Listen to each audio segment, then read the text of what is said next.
How's it going? Feels as though it's been a while.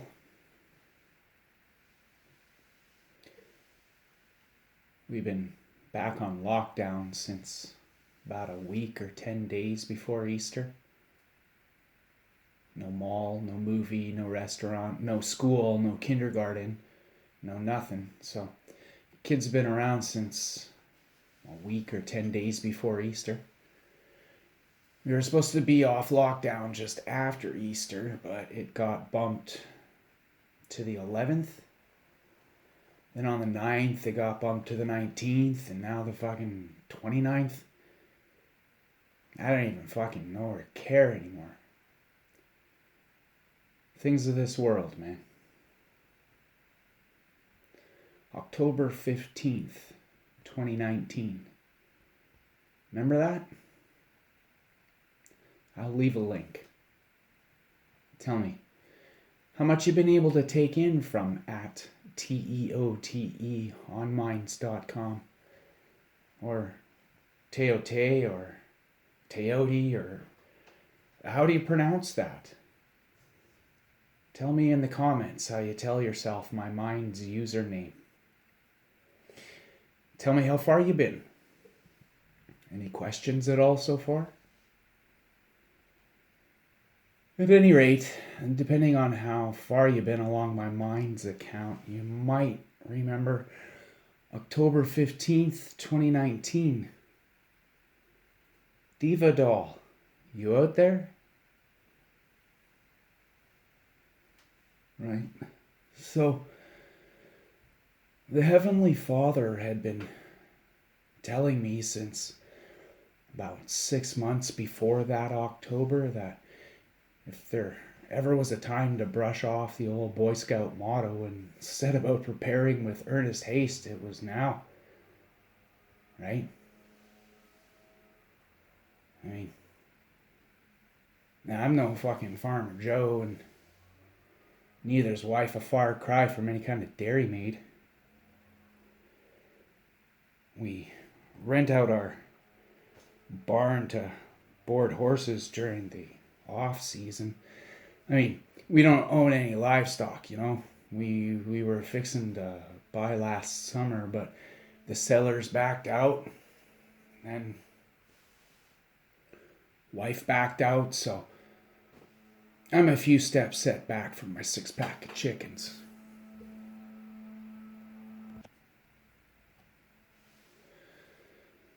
Yeah.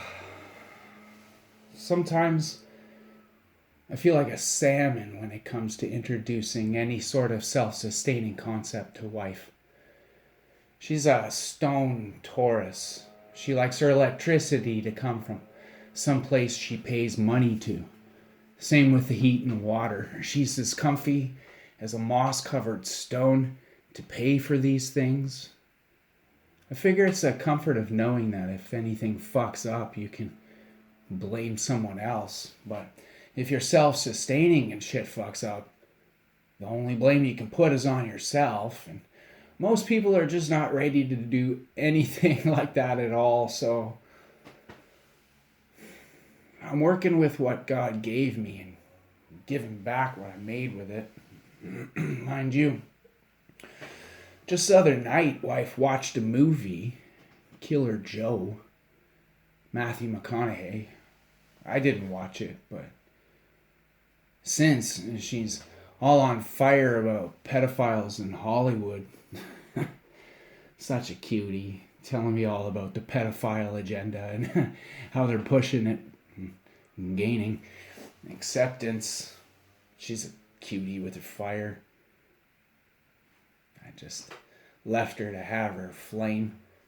I only mentioned quietly once or twice about how they told me when I was a kid that this was coming. Right?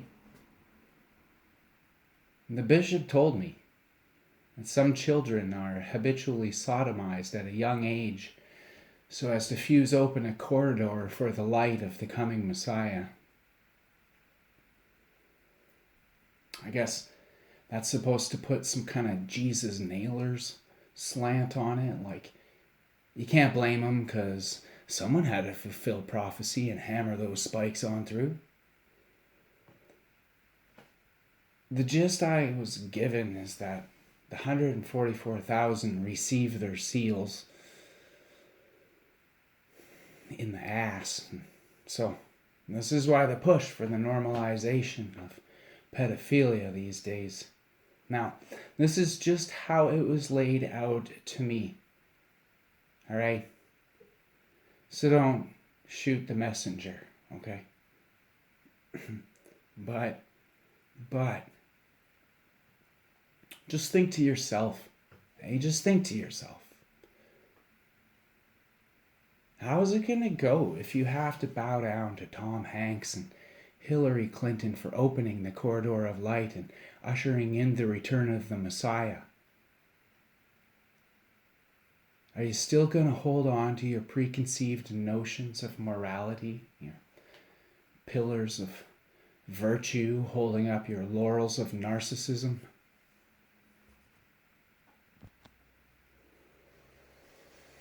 Listen, if there was a way, if there was some kind of prenatal test that could be administered to see if your unborn child would be a pedophile, seeing as how you're born that way and all, would you abort that pedophile fetus or carry it to term? No, I categorically oppose everything and anything that could even be vaguely construed as sexual conduct with a child. But I also categorically oppose the wood chipper going brrr, too. I oppose public hangings, firing squads, stonings, tar and featherings, all of it. Look at, right?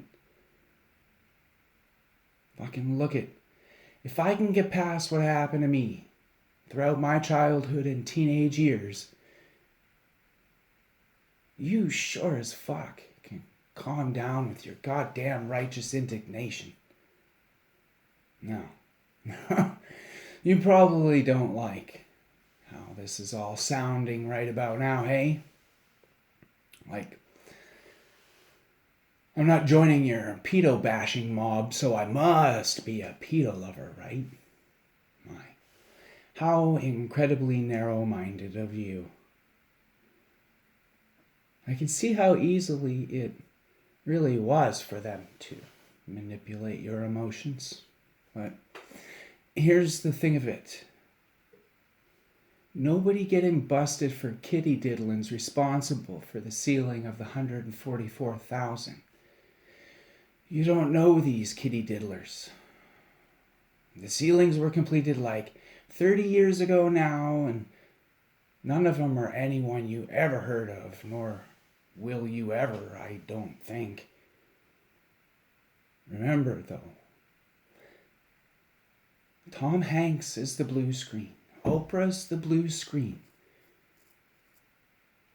Those sons of bitches are so fucking socially isolated. They have not even a fucking clue about a reference to expired epinephrine or a pizza. None of them have the vaguest notion as to what your smartphone's been pooping into your mush container. Seriously. A whole other world, man. Remember, the blue screen's uniquely tailored to suit each our own isolated reality. Okay? So, they call it the silver screen because they used to use silver dust on the screen to make the film projection sharper. Okay? So, the silver can't fit through the blue screen, so it's stuck like this. George Clooney has no idea. So why the big deal about doing TV shows versus movies? That silver dust. A bit ago, Baldwin brother found his name on the flight logs and started TikToking about how he's going to sue for libel. Like, how do you know that, hey? Leave a comment with the link to my BitChute video, King of Libel Laws and Slander Suits, and I don't know. You want a Minds token? Go sign yourself up and sub me, and I'll give you a Minds token if you leave the BitChute video link in the comments.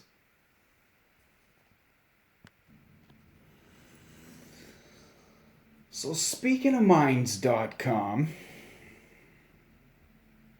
fucking LARPs are us. We're having a buzz these days about Lolly. You know Lolly? Yeah. Yeah. Anyway, so that's been fun. All right. Those who have ears to hear, motherfucker. Those who have ears to hear, right? The world is gonna hate your fucking guts, man. But you need to put down your pitchfork and torch and just hold the fuck on for a second. I'm not condoning the filth. As well,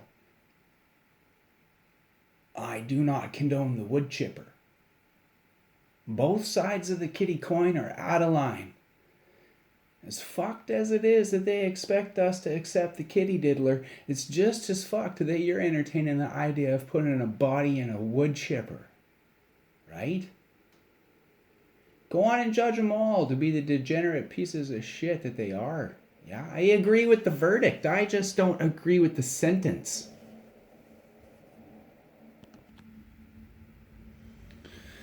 Like, seriously. The mental and emotional capacity of someone who'd dump a body into a wood chipper and be fine with it is probably about the same as someone who's okay with fucking kids. Both sides are eating each other as the meek shall inherit the earth. Like, fuck, man. What is it boiling down to these days, eh?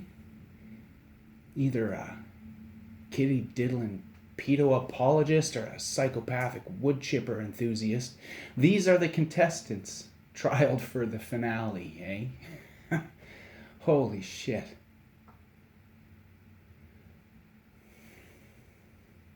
So anyways, all of this has been and still is a manipulated distraction on the grandest of scales. Dedication Day. Have you found that on the path? On your way out to the ends of the earth? Dedication Day? I'll leave a link in the description. I see now that it wasn't so much of a all bets were against me sort of thing, because it was more of a we hope we'll never have to resort to this kind of thing. They knew a sort of thing like Gallus was a risk, but the benefits are far greater. The heights of celestial glory. As man is, God once was, and as God now is, man may be. Yes, motherfucker. What would Jesus do? Right. Okay. So, I'm going to leave a lot of links on this one. Some stuff I only skimmed over on this video, but the links are worth clicking and following along. It feels as though I've had a leap in clarity. Okay then. I gotta go. Let's talk again sooner than later though, eh? Like, why don't you make a video and address it to the ends of the earth, eh? Anyways. Take care.